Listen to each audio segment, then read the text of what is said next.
And I pray that my culture will not deteriorate to a level that I will be afraid to see this and say, it is not possible for an amorphous group, not structured, no clear command structure, no basis for influence.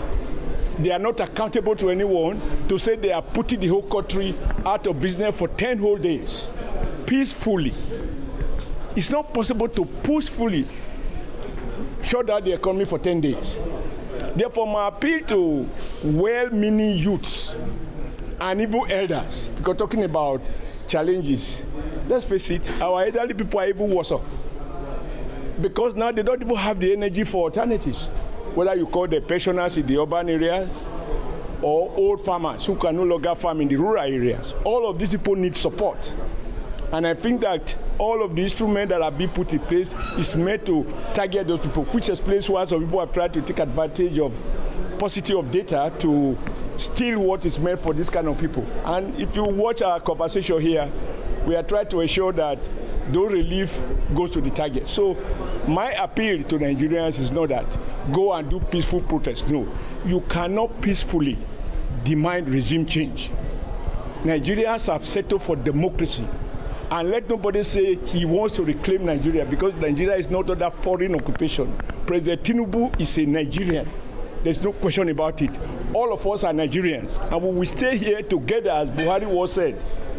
We will stay here together and salvage our country together. People hiding under what is, obviously not a secret. Namely that there are challenges with regards to cost of living. Of course, there is no doubt, even the president acknowledges that, which is why there are various handouts, palliative, some intervention instruments, etc., etc. That is to acknowledge that the state should not just lament the unintended side effect. It should be seen to apply some pain reliefs while the recovery period is on. Now, there are people who have lost election and who, by their comments and pronouncements, are behind the protests that people want to do. I am a believer in protests. I led several protests. It's arguable if any other living Nigerian can claim to lead as many protests as I did, to a point that President Obasanjo accused me of parading myself as alternate president, running a parallel government. But in all of that, while we cite and take over under the Nigeria Constitution when I'm taken to court, as many times as I was taken to court, the fact is that what we are demanding were things that are on the table, that are negotiable under the law.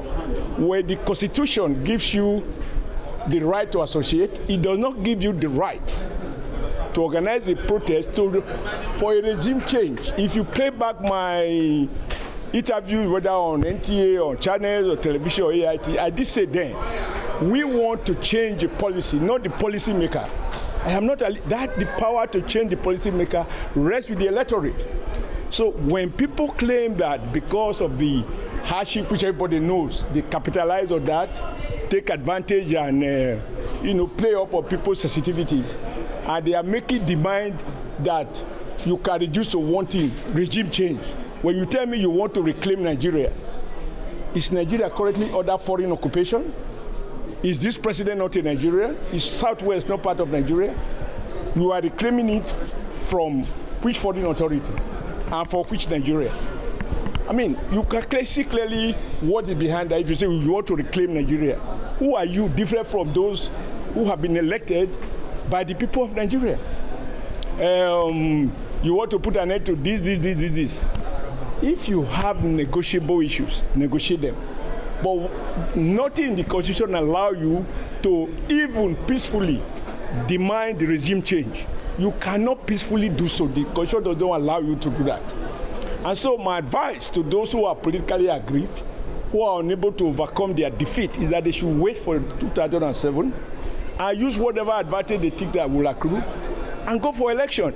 But to hard under the challenges that people are facing and to do the sort of thing that they want to do, let's not deceive ourselves. I don't sit on the fence. I have never, and I pray that my culture will not deteriorate to a level that I will be afraid to see this and say, it is not possible for an amorphous group, not structured, no clear command structure, no basis for influence, they are not accountable to anyone, to say they are putting the whole country out of business for 10 whole days, peacefully.